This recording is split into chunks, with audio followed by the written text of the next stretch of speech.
Queridos irmãos e irmãs, vamos dar início à Semana Santa, com a celebração do Domingo de Ramos ou Domingo da Paixão do Senhor. Se você ainda não é inscrito, toque aí, se inscreva nesse canal para receber notificações de publicações de homilias dominicais e solenidades. Os textos apresentados para reflexão, primeiro nós temos o Evangelho antes da procissão de Ramos. O Evangelho é de São Mateus, capítulo 21, versículo de 1 a 11. Com a primeira leitura do livro do profeta Isaías, capítulo 50, versículo de 4 a 7. O salmo responsorial é o salmo 21, como segunda leitura da carta de São Paulo aos Filipenses, capítulo 2, versículo de 6 a 11. O Evangelho da Paixão é o Evangelho de São Mateus, capítulo 27, versículo de 11 a 54. Nós já temos algo muito peculiar nesta celebração, que são dois evangelhos.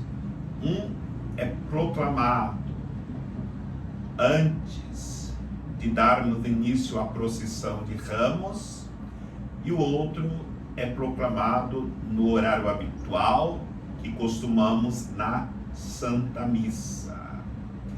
Mas não é somente a peculiaridade de termos dois evangelhos na mesma missa, mas o que mais nos leva à reflexão é a diferença entre um e outro. Por que a diferença?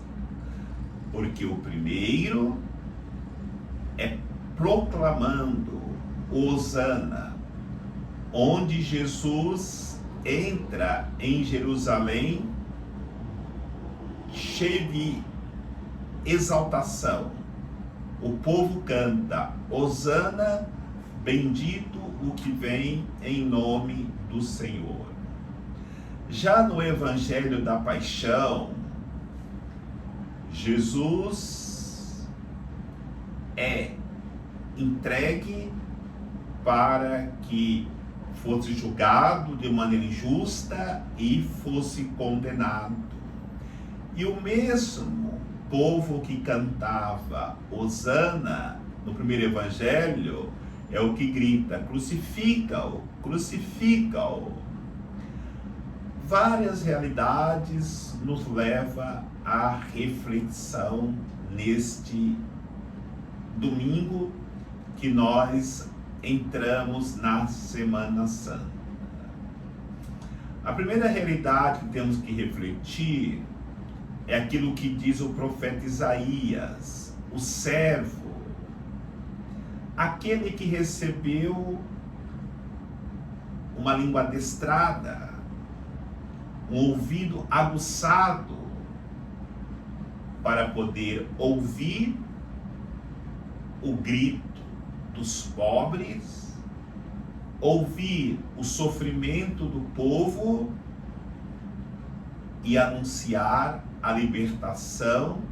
E esse anúncio da libertação do povo será através da sua própria vida. E é claro, este servo que o profeta Isaías fala já é um prenúncio do Messias que viria, de Jesus que viria para libertar o povo de toda a opressão, de toda a escravidão, e dar para este povo uma nova condição de vida.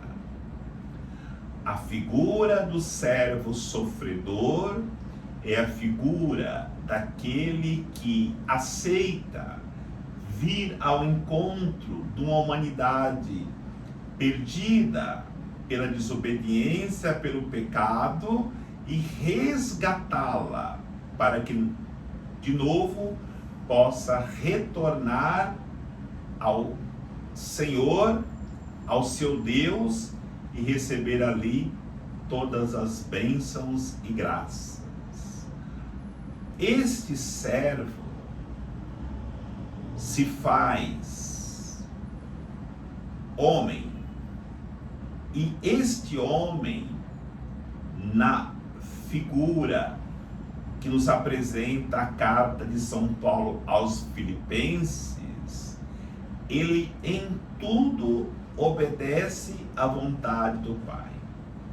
E não só obedece, mas se entrega para que na sua vida seja feita plenamente a vontade de Deus, a vontade do Pai. E aí ele assume a condição dos mais humildes dos homens, porque ele assume não somente a condição de homem se encarnando, mas se faz na sua humilhação aquele que se entrega, se faz pequeno, entrega naquele instrumento que caberia aos maiores bandidos, que é a cruz. Ele é crucificado e mesmo sendo Deus, ele não se apresenta igual ao Pai, igual a Deus, mas numa condição até mesmo inferior dos mais miseráveis dos homens, para que, vencendo a morte, pudesse dar para nós a salvação, a graça de novamente retornarmos a Deus. E outras realidades que podemos refletir dentro do Evangelho da Paixão é a realidade daqueles que ele chamou para segui-lo. Nós ouvimos no primeiro chamado, deixaram tudo e seguiram. Hoje, na hora da paixão, todos abandonam Jesus e Jesus fica sozinho. Os discípulos estão dormindo no Horto das Oliveiras.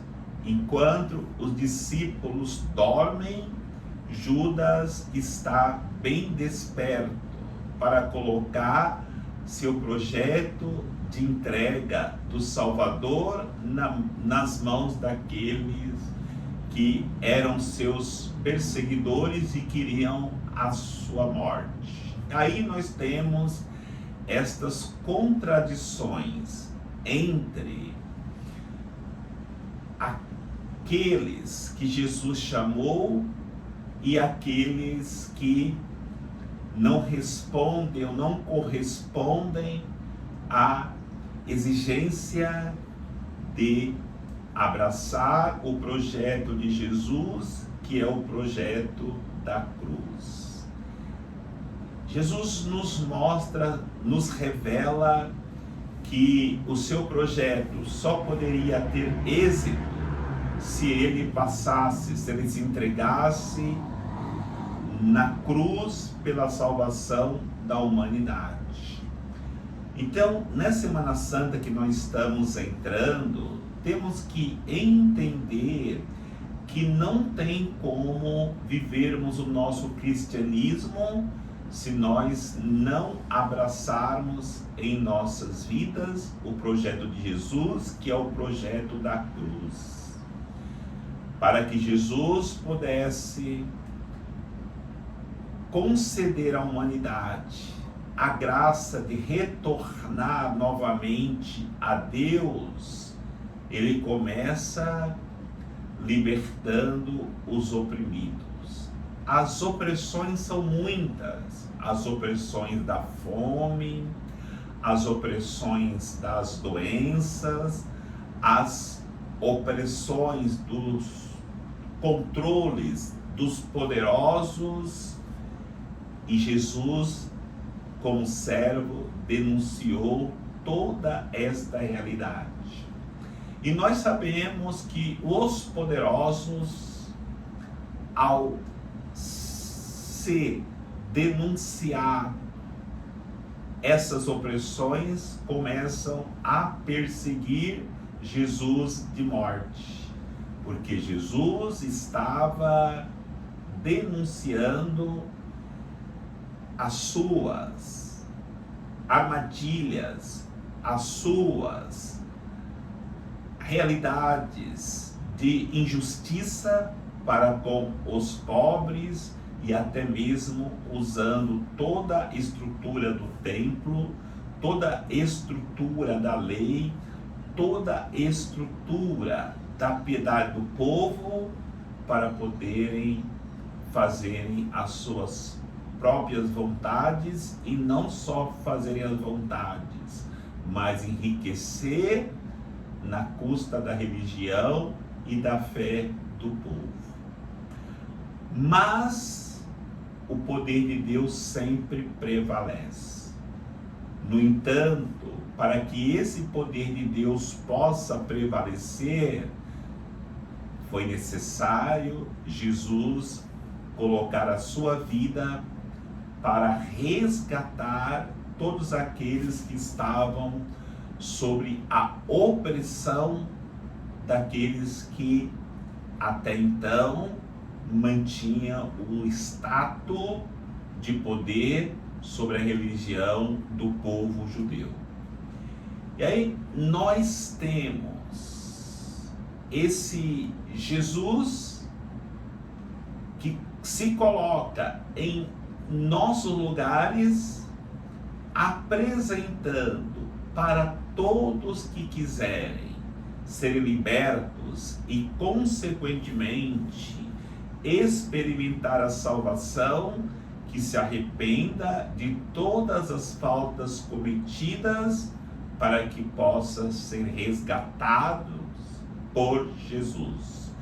E o maior exemplo disso, celebrando hoje esta celebração da paixão de Jesus, é a figura que nós encontramos lá no Monte Calvário. Jesus no centro, sendo crucificado. E de cada lado de Jesus havia um malfeitor. E esses malfeitores teriam a oportunidade de, naquele momento, se arrependerem e encontrar a salvação. No entanto, como nós vivemos esta realidade de hoje, vamos começar a Semana Santa, uma semana intensa de oração, de conversão, e todos nós seremos chamados a fazer experiência de paixão, morte e ressurreição de Cristo.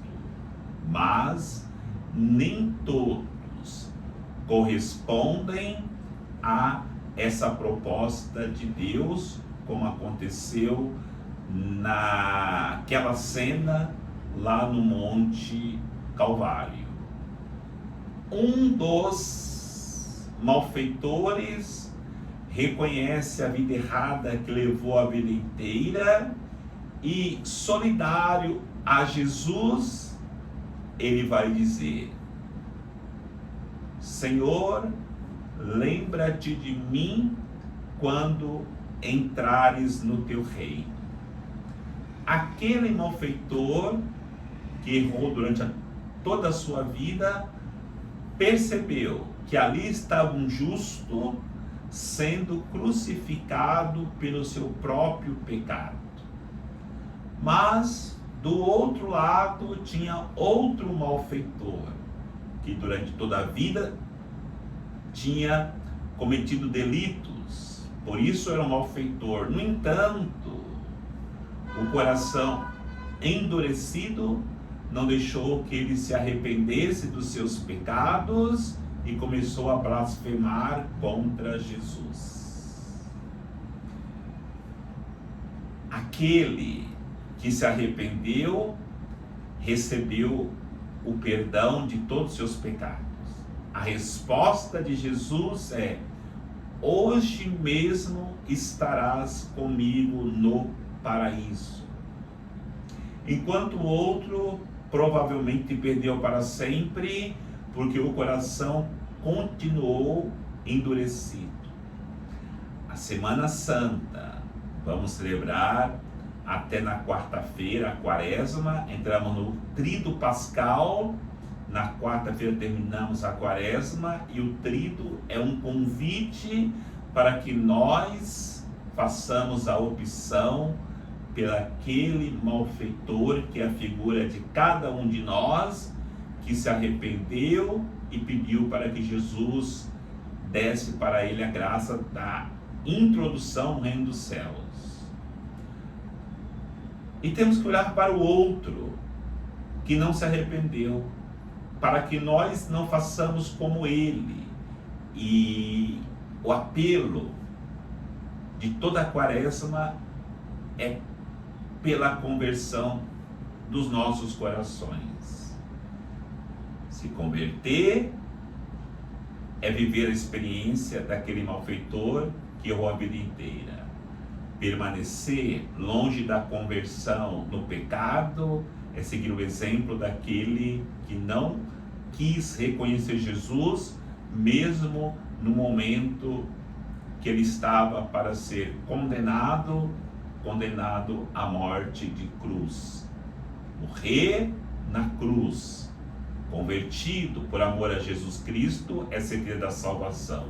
Morrer na cruz por causa do pecado é a certeza da condenação. Essa semana que estamos iniciando nos leve a fazermos esse discernimento e abraçarmos com alegria esse convite de Jesus, para que nós possamos nos convertermos e entrarmos com Ele no paraíso. Desejo a todos uma boa Semana Santa e um bom domingo de Ramos da Paixão do Senhor. Que o Senhor nos abençoe. Do Pai, do Filho e do Espírito Santo. Amém.